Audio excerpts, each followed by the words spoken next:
Welcome to the C5 channel. C5 is a specialist venture capital firm that invests in cybersecurity, artificial intelligence and cloud computing.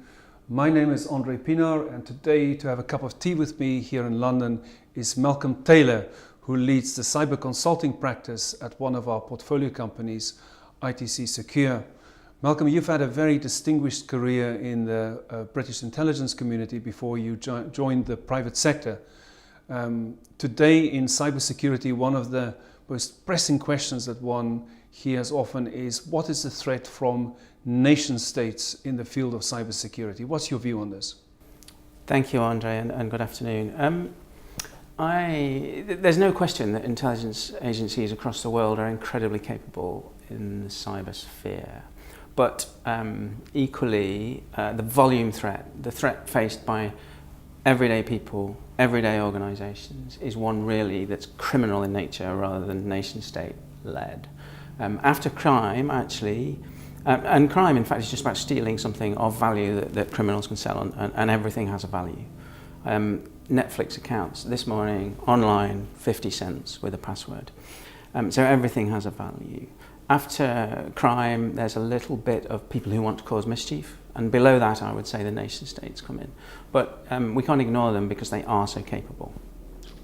50 cents for a Netflix account, that's rather disturbing. I'm not very worried about my own Netflix account.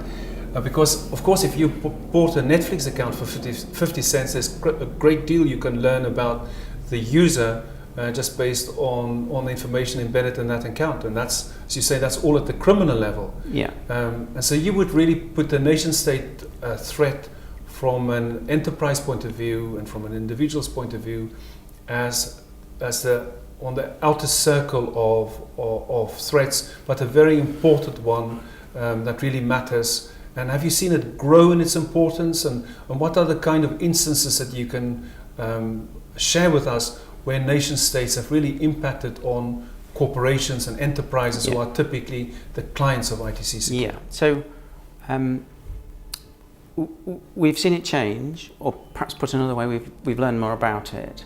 And it isn't something that, notwithstanding my opening comments, it's not something we should or to ignore. We've seen a number of changes over the past 18 months or so, really. First is the revelation that countries like Russia have effectively privatized their state capability. Fancy Bear, a hacking group that is responsible for a number of the biggest hacks globally, is now seen to be sponsored by, equipped by, funded by the GRU in Russia. So it is de facto a state capability. It's almost a cyber Quango, if you like. So that's the first reason that we can't ignore nation states. Secondly, there has been a number of really powerful state-level tools that have leaked into the private sector. Most famous of that is the shadow broker group, who obtained, and nobody quite knows from where, but they obtained a group of powerful NSA tools, offered to sell them back to the US government. The US government demurred on that, and they have leaked out onto the internet, and they have been behind some of the most famous attacks that we've seen over the past 18 months or so. It's worth saying too that countries like Russia and China are very aggressive in their use of cyber, and both will use cyber for economic espionage, which is not something that Western intelligence agencies are founded to do. It's not something that they do, but China and Russia do. The Chinese have a big factory of very low sophistication, low skilled cyber attackers who launch attacks on Western companies looking for intellectual property to steal. And we've had a number of clients who've come to us and said, my IP, very well protected, kept in the safe behind my desk perhaps, has appeared in China. Can you help us discover how that might have come about? And they suspect, and it is the case sometimes, that is through cyber attack. And the Russians have shown themselves incredibly aggressive. I mean, Novichok in Salisbury is of course one great example, not a cyber attack, but the other, they attacked the OPCW in Holland in a fairly ham-fisted way, it has to be said, but nonetheless they were trying to capture the Wi-Fi in the building. They do represent a threat, yeah. Well, one of the things that General Keith Alexander, one of the leaders of one of our other portfolio companies, IronNet, always say is that China has been engaged in one of the largest thefts of intellectual property in modern history. And so in a way, what you're saying, Malcolm, is that nation states like China and Russia are taking old lines of espionage, economic espionage, and they are digitizing it, accelerating that, broadening the reach and the grasp of those agencies through digital tools. There are many benefits to being a cyber attacker as to being any other kind of criminal or intelligence officer. One is volume and speed. It's easy actually to reach global targets with the click of a mouse effectively at great number, and some of them will succeed. It's a volume game. The old 419 fraud, originally sometimes known as the Nigerian fraud, began life with a fax machine. People sending faxes saying, I've inherited a load of money, I need you to help me realise it.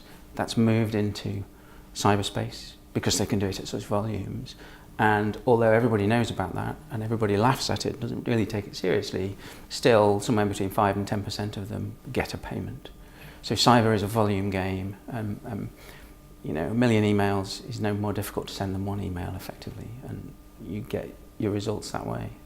Malcolm, now you lead a world-class team of cyber professionals at ITC Secure in your cyber consulting practice. So what is your team doing to help protect global corporations against this challenge of cybersecurity and helping to protect their personnel, the infrastructure, but most importantly, as you point out, the intellectual property?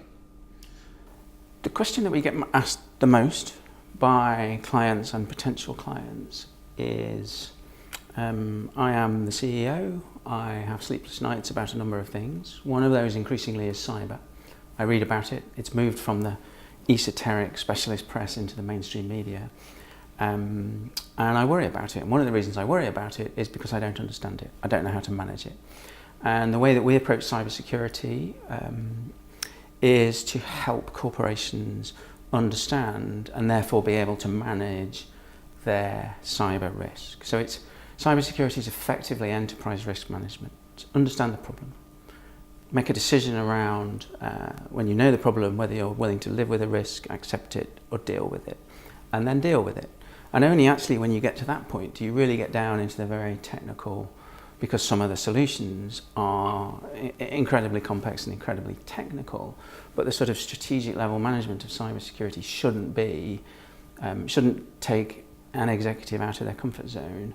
And we don't. We like to keep people in a place where they are able to understand what, with our advice, the issues that they're facing, and make the right investments, take the right steps, make the right recruits to put cybersecurity controls that are addressing their own threat, rather than what we sometimes see with exactly the same individual who'll come to us and say, actually, I'm worried about this, I don't understand it.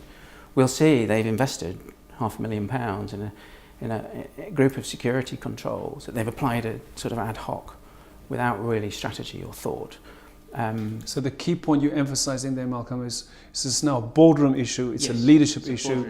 It requires a strategy, it requires an investment strategy, it requires governance, effective line management, and an all of enterprise effort. I would almost go as far as to say we've never seen good cybersecurity where those things don't exist. Even with very good people further down the stack who know what they're doing, who are skilled, without that board level strategic engagement, you don't get good cybersecurity. People who run businesses are good at managing risk, financial risk, legal risk, political risk, physical risk sometimes, others as well. Cybersecurity is another one of those.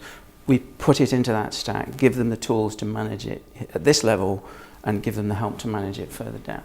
Yeah. Malcolm, that's terrific. Best of luck to you and your team, and thank you for what you are doing to help secure the digital world for the future. Thank you.